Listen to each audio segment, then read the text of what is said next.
Така, да покажа.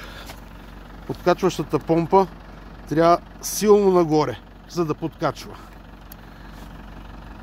Тук имаме винче за обезвъздушаване. Когато се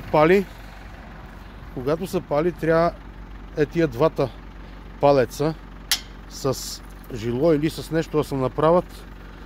Това е декомпресора, за да мога да завърти, иначе завърта трудно, особено с кабели удължителни, къде са за да префъргаш ток на кола. Те са тънки и не могат да дадат достатъчно ток.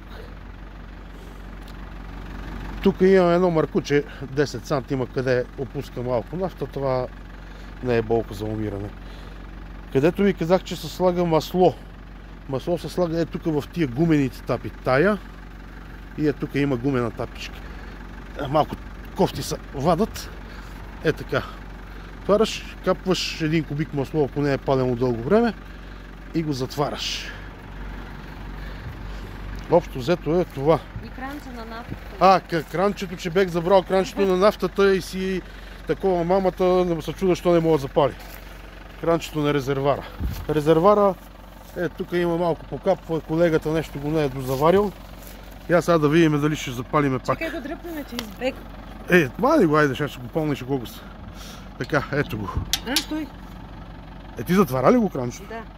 Добре. Значи държим декомпресора. Тук съм вързал едно кабелче да мога да подадете. Айде, го пустих. Пускай.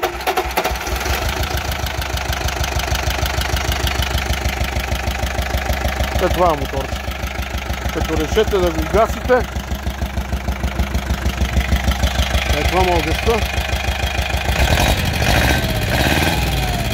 Като решете да го гасиш, просто натискаш на обратно леко. Готово.